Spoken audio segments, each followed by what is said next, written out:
Ram sellers, buyers decry low patronage, high price of sacrificial animals in Jos. Cross River governor shuts cruise operation after boat mishap. 4 injured as gas explodes in Lagos community. On the foreign scene, armed men kill 5 civilians, behead others in southeast Kenya. Hello and welcome to the news update on Trust TV. I am Ayuba Ila. Thanks for joining.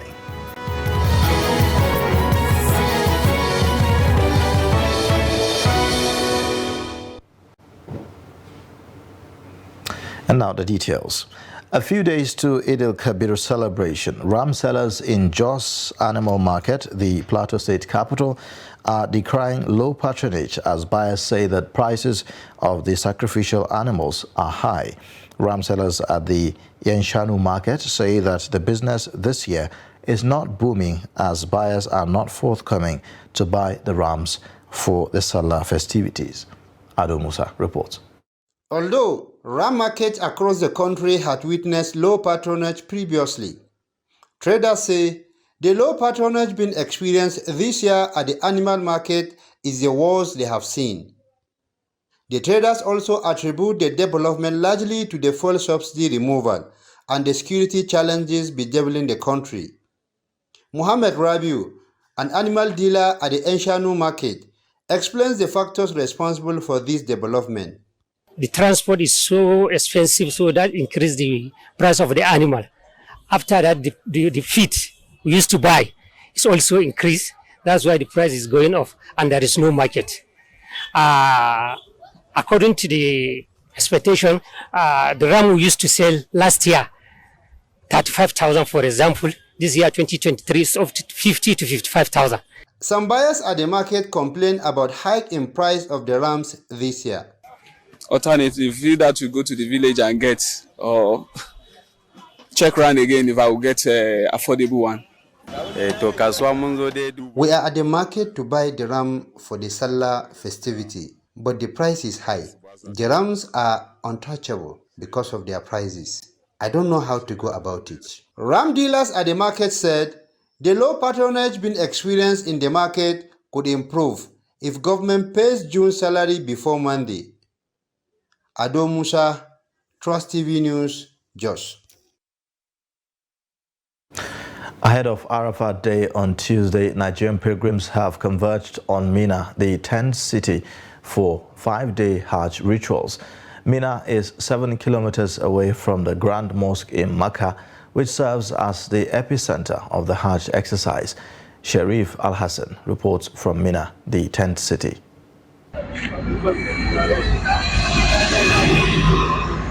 The world's biggest religious gathering in Islam, with an estimated number of 3.5 million pilgrims, will be taking place here in Mina, the 10th city, for a 5-day Hajj rituals. The 5-day activities here in Mina include standing on the Mount of Arafat and spending the nights on the plain of Muzdalifah, among other Hajj rituals.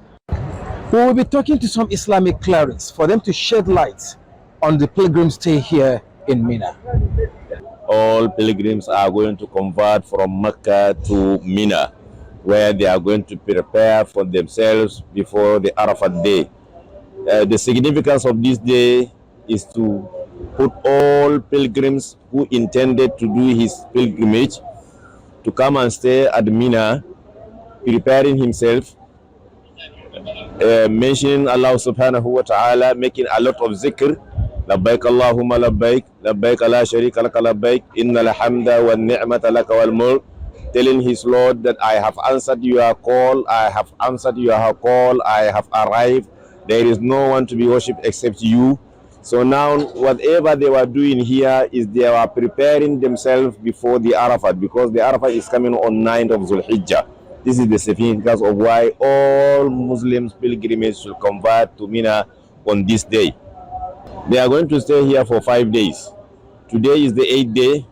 The activity of 8 is just to come and stay, pray Zuhur, Asr, Maghrib, Isha in two rakats.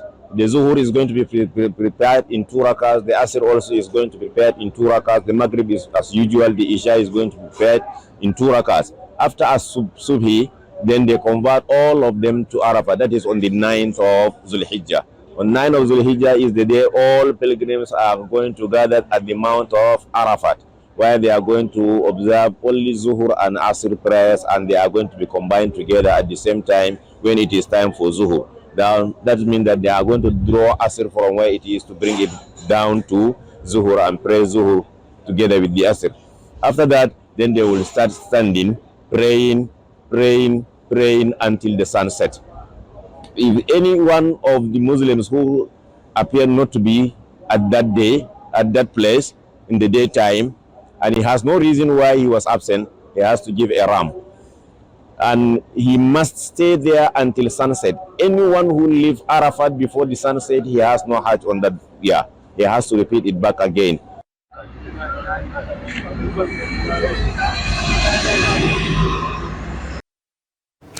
Now, to demonstrate religious tolerance and harmony in Kaduna, Christian faithful joined their Muslim counterparts to clear grass at one of the Eid praying grounds in Kachia town, Kachia local government area of Kaduna State at the weekend. The Christian youths, women, as well as elders in Kachia came out in large numbers to participate in the grass clearing exercise. The Secretary, Jamaatul Nasr Islam, Kachia, Ibrahim Tasiu, expressed delight over the large turnout of both Christians and Muslims for the exercise. He called on Muslim and Christians to continue to live in peace and harmony. The coordinator, Community Peace Action Network with the Interfaith Mediation Center, Kaduna State, Samson Auta, said that they wish Muslims happy and peaceful Eid al-Kabir celebrations. Now, security agencies in Kano State hold show of force exercise ahead of this year's Eid al-Kabir celebration. The exercise is to showcase readiness of security operatives to ensure peaceful celebration throughout the Salah period in the state. Trust TV's correspondent Idris Jibrin reports. It is a show of force in the form of work by operatives of the Nigeria Police Force, Army, Civil Defense, and all other relevant security agencies. Leading the work from the Sani Abacha Stadium to the Emir's Palace in Kofar Kudu, the State Commissioner of Police Muhammad Gumel said the idea is to assure people that their security of lives and property is guaranteed. The purpose of this out is nothing other than to give confidence to the populace and to give confidence to ourselves that the Salah celebration that is coming in the next 48 hours is going to be celebrated in a peaceful atmosphere. According to the CP, police and all other sister security agencies have already mapped out strategies to effectively police Kano before, during, and after the Salah period. We are advising members of the public who are induced by anybody to come out and sabotage the peaceful conduct of the Salah celebration, which we know it is a tradition, it is a history-making event, and Kano State is in the focal of every nation in the world. We are aware that people all over the world are coming to Kano to witness the Durbar celebration. International communities will be with us to enjoy the festive period. Meanwhile, the police are calling on all Kano residents to ensure they desist from committing any form of crime, as security operatives have since been deployed to enforce peace across the state. Idris Jibrin, Trust TV News, Kano. Cross River State Governor Basi Otu has ordered suspension of all activities in the Marina Resort operators of the boat cruise until further notice. The order followed reports of 11 missing medical students from boat mishap in the state. This directive was contained in a press statement on Sunday and signed by the Chief Press Secretary, Emmanuel Ogbeche. According to the statement, the cruise boat operators with the management of the State Tourism Bureau are directed to attend a meeting in the office of the Secretary to the state government on Tuesday. The governor has also ordered the State Ministry of Transport to cross-check the safety standards and conditions of all boats operating in the Calabar waterways. The National Emergency Management Agency has handed over relief materials for distribution to families of victims and survivors of Patigi boat mishap in Kwara State. The materials include foodstuffs, clothes, and other household items. The report. It's now almost 2 weeks since the boat mishap that claimed over 100 lives in 4 villages in Patigi local government area of Kwara State. Officials of the National Emergency Management Agency, NEMA, are here to hand over relief materials for onward distribution to the families of victims and survivors of the boat mishap. NEMA Director General Mustafa Ahmed commiserates with the people and government of Kwara State over the incident. 100 cartons of Omo detergent, 220 pieces of blanket, 200 pieces of nylon mat, 250 pieces of mattresses. The relief items are meant to complement the efforts of the Kwara State government in providing immediate succor to the affected person.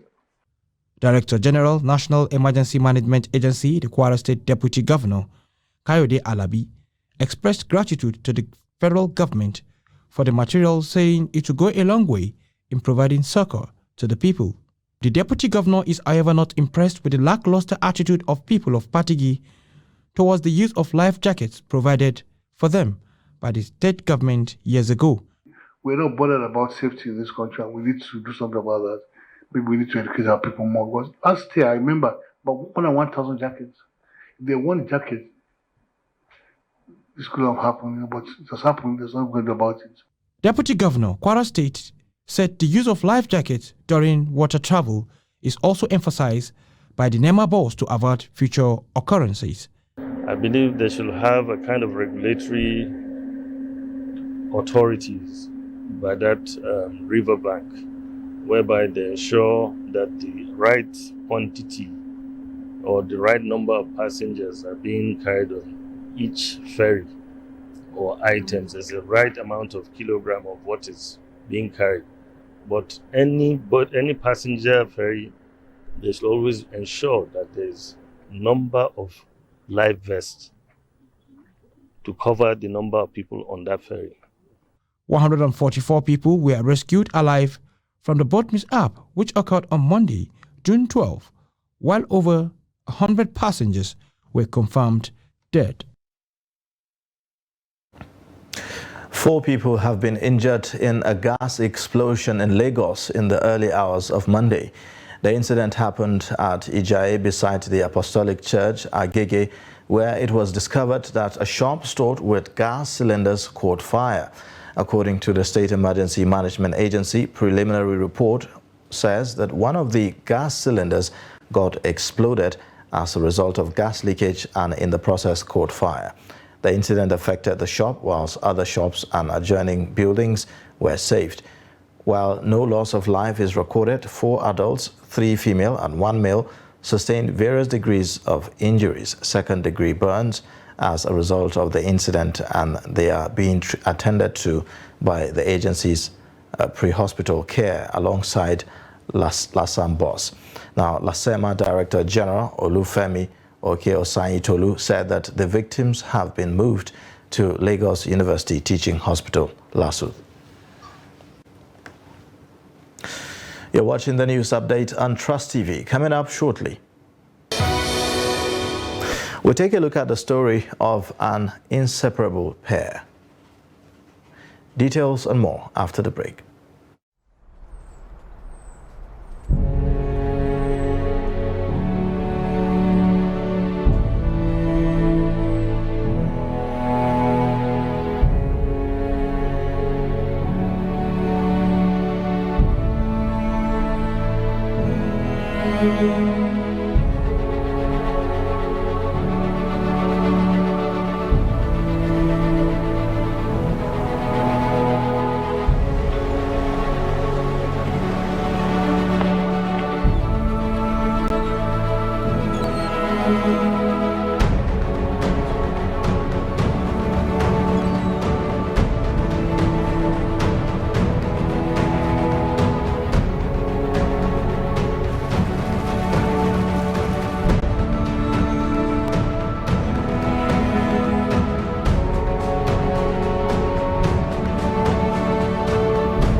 Welcome back. This is the news update on Trust TV. Here's a look at the top stories. Ram sellers, buyers decry low patronage, high price of sacrificial animals in Jos. Also 4 injured as gas explodes in Lagos community. Now, moving on, a graduate of statistics from Ahmadu Bello University, Zaria, Nafisa Lawal, is changing the narrative about cultural impediment and persistent gender bias against northern women. She defies all the odds and challenges to become a successful data scientist, raising the hopes of other women that they can as well aspire to accomplish set goals in life. Trust TV's Bello Musa reports. She grew up in a rural community in Turete local government area of Sokoto State, northwest Nigeria, where girl child education is still not encouraged. Nafisa Lawal lost her father at very tender age, but now among the rare girls from her community who made it into university with her mother's support. I lost my dad when I was barely 1 year plus, so I was raised by a single mom.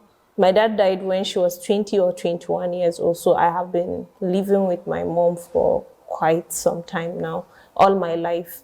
So my mom is the strong pillar. Despite cultural myth and other impediments hindering girl child from pursuing their dreams, Lawal fulfilled her life ambition. People tend to, especially as a northern lady, people tend to believe you don't have to pursue your career, you have to just go with the norms by just getting married, kind of settling down at your age, you have to do this, you have to do that. Kind of those are some of the challenges, but I continued my pursuit for my dreams because this is my dreams. And here I am, I dedicated my time and I was consistent, I was persistent, and also I'm passionate. She said the journey through the university was not as smooth for her as a woman from the north, and becoming a data scientist is also an uneasy task. The challenges that I faced were kind of trainings, physical trainings, mentorship. I actually did not get mentors along the line while I was trying to become a data scientist, because honestly I am a self-taught. I learned on my own using YouTube videos, online resources. However, women are often discouraged from education pursuit, but she said she will continue to advocate for the development of women folk in northern Nigeria. Gender biases. It's mostly people say this field is meant for men, it's not coding. Data science, as a data scientist, you code. We have programming language, so a lot of people frown against that. You cannot be able to code and stuff like that. So it's meant for like men in general. Nafisa Lawal believes that venturing into data science can unlock opportunity for women in the north, and the cultural norms affecting the growth of women can be addressed to allow them contribute their quota in national development. Bello Musa, Trust TV News, Kaduna. Now, one must have in a lady or woman's living space, luggage, or even handbag at any given time is mirror. This is because they have the habit of occasionally staring at the mirror, be it at home, work, school, or any other place. In this report, Victoria Tokolo takes a look at why women love staring at mirrors, even at the unlikeliest of places and times.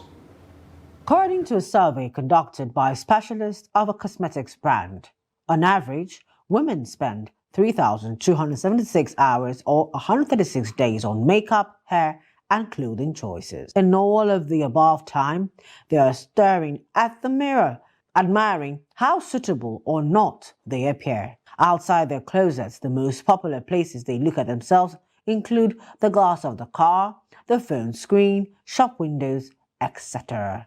women use mirror because it's an addictive habit. We use it to check if our makeup is okay, if you are looking fine, if there's need for change in something. That's how we use it. So it's just addictive. We are addicted to it. Unconsciously, we check the mirror. That's why you see women when they see any form of mirror, they want to see if I'm okay or not. It's just an addictive habit. We women, we like mirror. We like using mirror to check ourselves. When we rub powder, we like to see as we look. We put eye pencil or makeup, any makeup we make. We like to see ourselves in the mirror and see how beauty or how nice we are before we go out. It's for validation, which may or may not reflect their true identities. Mirror is a must for us to appreciate ourselves more as a God creature.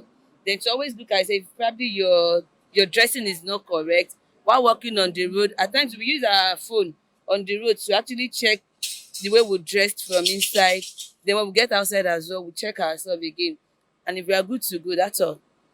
So mirror is a must for all the women because we normally look at mirror to appreciate ourselves, to see how we look like. Am I beautiful? Am I not beautiful?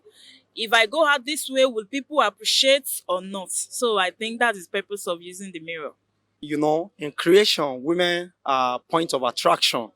And then for the fact that they are an element of attraction, there is nowhere any woman will go. You see the beauty, you see the uniqueness.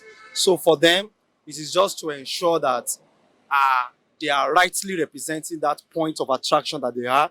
That is why they look into the mirror, to get that core assurance, of their attractive look, before they go into the public space. And you see, women who are well prepared, their point of attraction, as I said, that there is nowhere they get to, they will always attract, everybody there. So looking at the mirror is just to ensure that, they are at core parity according to their individual sense of what their beauty is. So that is just to ensure the assurance, of their beauty. Despite some psychologists believing that one of the reasons women frequently look at themselves in the mirror is narcissism and vanity, they remain attracted to mirrors because they want to be seen to be appropriate at all times. Now, on the foreign scene, 5 civilians have been killed by armed assailants who attacked 2 villages in southeast Kenya, police said. The attack on Sunday occurred in the villages of Juhudi and Salama in Lamu County, which borders Somalia, the police source said. The attackers also burned houses and destroyed property, and police said that a 60-year-old man was bound with a rope and his throat slit. His house was burned with all belongings. 3 others were killed in a similar manner, while a 5th victim was shot. Police described the incident as a terrorist attack, a phrase they typically use to refer to incursions by Somalia's Al-Shabaab group. Lamu is near Kenya's border with Somalia, and fighters from Al-Shabaab frequently carry out attacks in the area in a bid to push Kenya to withdraw troops from Somalia, where they are part of an international peacekeeping force defending the central government. Kenya first sent troops into Somalia in 2011 to combat the Al-Qaeda-affiliated group and is now a major contributor of troops to an African Union military operation against the group. Now, in sports news, Kalidou Koulibaly has become the latest Chelsea player to move to Saudi Arabia after the defender completed a transfer to Al Hilal for an undisclosed fee. The centre-back, 32, joins Ruben Neves at the Saudi Pro League side following the Wolves midfielder's £47 million switch. Chelsea midfielder N'Golo Kante has also agreed to sign for Saudi champions Al Ittihad, while teammate Edouard Mendy is close to joining Al Ahly. Now, Koulibaly signed for Chelsea from Napoli last July on a 4-year deal.